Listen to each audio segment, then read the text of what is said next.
Welcome back. شہیر ملک صاحب, ملک میں ایک نئی آئینی ترمیم قومی اسمبلی سے 2/3 اکثریت سے پاس ہو چکی ہے, کیا کہیں گے اس کے بارے میں؟ دیکھیں, سوائے ایک شک کے کہ آپ ساری فورسز کو ایک چین آف کمانڈ میں لے کے آ رہے ہیں, اس کی ہم ایک حمایت کرتے ہیں. اس کے علاوہ تمام چیزیں انتہائی متنازع چیزیں تھیں. سپریم کورٹ سے آپ سو موٹو نوٹس کا اختیار لے رہے ہیں, آپ سپریم کورٹ کو بالکل کھڈے لائن لگا رہے ہیں. پاکستان میں عدلیہ کے نظام کا پہلے کوئی حال نہیں تھا, آپ اس کے سارے اختیارات ختم کر رہے ہیں. آرٹیکل 184 سے آپ نے حذف کر دیا ہے کہ جناب وہ سو موٹو نوٹس لے رہے ہیں کہ یہاں کیا چور بازاری تم لوگوں نے مچائی ہوئی ہے. اس کے بعد صدر مملکت جو مرضی کرے اسے استثناء حاصل ہے, گورنرز جو مرضی کریں اسے استثناء حاصل ہے. لوگ قانون ہاتھ میں کیوں لیتے ہیں؟ نفیس فاروق صاحب ہیں, ہمارے ایک بڑے اچھے دوست شاعر ہیں, کہتے ہیں انصاف اس کو نہ ملا ہوگا مسلسل, یوں ہی کوئی توہین عدالت نہیں کرتا. کوئی قانون ہاتھ میں کیوں لیتا ہے؟ آپ آ کے میرے بچے کو مار کے چلے جائیں, آپ گورنر ہیں, میں عدالت میں نہیں جا سکتا آپ کے خلاف. آپ آ کے میرے سارے اثاثے ضبط کر لیں اور آپ آ کے ہمارے گھر کو جلا کے چلے جائیں, you are president of the state, head of the state, I am not allowed to go to the courts against you. آپ کو استثناء حاصل ہے, آپ خدا ہیں, آپ حضرت عمر سے زیادہ بڑے وہ ہیں حاکم وقت ہیں, خلیفۃ المسلمین ہیں, یا آپ حضرت علی سے زیادہ بڑے خلیفۃ المسلمین ہیں. جب وہ عدالت جاتے ہیں, جب حضرت عمر سے کوئی بھی مقتدی اٹھ کے پوچھ سکتا ہے کہ نیا کرتا کہاں سے ہے, then who the hell you are کہ آپ کو استثناء حاصل ہے. یہ پھر کس منہ سے ہم بولتے ہیں اسلامک ریپبلک آف پاکستان؟ کس منہ سے ہم بولتے ہیں کہ ہم کوئی بھی قانون ایسا نہیں بنے گا جو اسلامی قوانین کے منافی ہوگا؟ Isn't it written in the Constitution of Pakistan? تو کیا یہ اسلامی قوانین کے منافی ہے یا نہیں؟ اسلامی نظریاتی کونسل میں جو لوگ بیٹھے ہوئے ہیں, ایک دو کے علاوہ سارے جو چندہ کھا رہے ہیں اسلام کے نام پر, کب ان کا فتویٰ آئے گا؟ کب ہمارے ملک کے علماء مشائخ اٹھ کے اس پہ فتویٰ دیں گے کہ یہ اسلامی قوانین کے منافی ہے؟ یہ بات دین صرف تب خطرے میں آتا ہے جب آپ کی جیب پہ خطرہ ہوتا ہے, آپ کے ملک کے نظام کے ساتھ کھلواڑ کیا جا رہا ہے. کل آپ کا صدر مملکت اٹھتا ہے اور کہتا ہے کہ پریزیڈنشل آرڈر دے رہا ہوں to accept Israel as a state. Would you be able to hold them accountable in the honorable court? No, you won't be. Would you be able to criticize him? Criticize کر سکتے ہیں, نعرہ لگا سکتے ہیں, 4 بندے اپنے مروا دیں, 2-4 پولیس والے شہید کروا دیں اور گھر آ جائیں. You won't be able to do anything legally. تو یہ ایک ایسی حکومت جس کا اختیار ہی نہیں ہے میرے نزدیک, ہماری پارٹی کے نزدیک, جس کا وجود ہی نہیں ہے, آپ نے ایک جعلی حکومت بنا کے دی. چلو ٹھیک ہے, بن گئی, ہم اس کے اگینسٹ بھی نہیں ہے کہ 3.5 سال جو اس کی مدت رہتی ہے آپ ختم کریں, ہم کہتے ہیں پوری کریں. لیکن یار یہ تو عوام کے ساتھ کھلواڑ نہ ہو کہ ایک طرف آپ عدالتوں کو بالکل, عدالتی نظام ہمارا دنیا کے 250 ممالک میں سے 126ویں نمبر پر تھا, ابھی میرے خیال ہے یوگانڈا سے بھی گیا گزرا چلا جائے گا. اس کے بعد آپ نے جو یہ کام کیا, یہ تو بادشاہتوں میں بھی دیکھنے کو نہیں ملتا. پاکستان کیا واقعی ایک جمہوری ریاست ہے؟ کیا واقعی یہاں پر آئین کی کوئی قدر و قیمت ہے, یا constitution is just a piece of paper? People have made constitution just sort of a tissue paper کہ you will use it like a tissue paper and then you will throw it away. اگر یہ آپ کے favour میں ہے تو it's constitution, you will follow it. اگر کوئی چیز آپ کے فیور میں نہیں ہے تو آپ کو استثناء حاصل ہے. تو سر یہ چیز, اس پہ ہم شدید احتجاج بھی کرتے ہیں, اس کی مذمت بھی کرتے ہیں. کاش کہ ہم لوگ پارلیمانی جماعت ہوتے, ہمیں 2-4 مہینے ہوئے تھے الیکشن سے پہلے وجود میں آئے, تو ہم لوگ پارلیمان میں بھی اس پہ شور مچاتے اور پوری کوشش کرتے کہ یہ والی ترامیم نہ ہوتی. مرزا صاحب, آپ سینئر صحافی ہیں اور پارلیمنٹ کو بھی کور کرتے ہیں. جو نئی آئینی ترمیم 2/3 اکثریت سے پاس ہوئی ہے, اس میں آپ ذرا ڈیٹیل میں بتائیں اپوزیشن کے کیا اعتراضات تھے, کیوں واک آؤٹ ہوا, اور اس میں کیا کیا, ذرا ہمارے ناظرین آپ سے جاننا چاہتے ہیں. سر ایک چیز میں, اپوزیشن بکی ہوئی تھی, نمبر پورے کرنے تھے نا. ایک بندہ فضل رحمان صاحب نے دے دیا, ایک پی ٹی آئی نے دے دیا, ایک میلو صاحب نے دے دیا.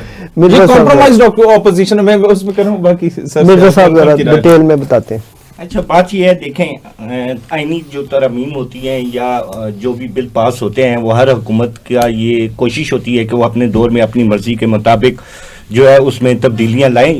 نہ صرف یہ موجودہ حکومت پیپلز پارٹی کی حکومت رہی ہے, پی ٹی آئی کی گورنمنٹ رہی ہے, پی ٹی آئی کے دور میں بھی